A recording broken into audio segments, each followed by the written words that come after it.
मैं हूं डॉक्टर गुलशन बानो। 1 अगस्त से 7 अगस्त तक world breast feeding awareness week मनाया जाता है। तो इसी के चलते आज हम ब्रेस्ट फीडिंग के बारे में बात करेंगे।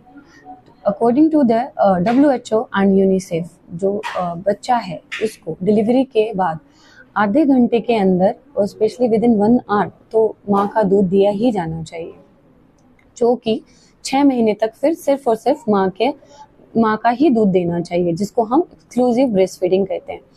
ये जो दूध होता है इससे बच्चे व माँ दोनों को बहुत सारे फायदे होते हैं।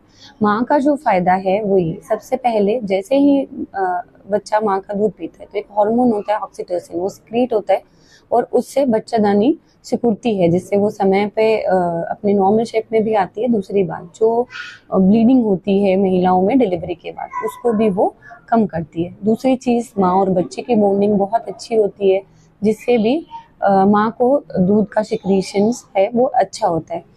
तीसरी चीज़ ये जो है, जो माँ में है, महिलाओं में जो डिलीवरी के बाद होने वाला डिप्रेशन, जिसको हम पोस्टपार्टम डिप्रेशन कहते हैं, उसको भी काफ़ी हद तक कम करती है। और महिलाओं में जो ब्रेस्ट कैंसर है तथा जो ओवेरियन कैंसर है, उसके रिस्क को भी काफ़ी कम करती है। अभी हम बात करते हैं बच्चे में होने वाले फायदे। बच्चे के लिए ये डेफिनेटली एक natural, purest and safest form of food है, जो कि उसकी overall growth plus cognitive development के लिए एडिक्वेट है। दूसरा चीज़ जो है वो, अगर हम बच्चे को 1 घंटे के अंदर पहला दूध माँ का देते हैं तो डेफिनेटली जो उसकी सर्वाइवल रेट है, मतलब उसके जीने का जो चांसेस हैं, वो 14 टाइम्स इंक्रीज कर देता है, जो कि एक बहुत बड़ा फैक्टर है।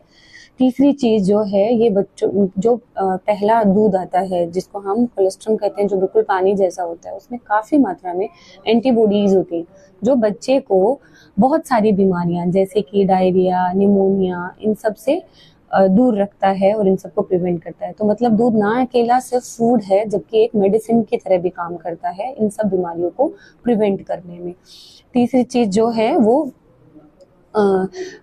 बच्चे में अगर हम माँ का दूध, अगर बच्चे को सिर्फ माँ का दूध देते हैं शुरू के 6 महीने में, तो ये जो लॉन्ग टर्म में जो इनको बीमारियां होने वाली होती हैं, जैसे कि अस्थमा हो गई, डायबिटीज हो गई, और जो स्पेशली मोटापा या ओबेसिटी जिसको कहते हैं, इन सब के रिस्क को भी काफ़ी हद तक कम करता है। Thank you so much.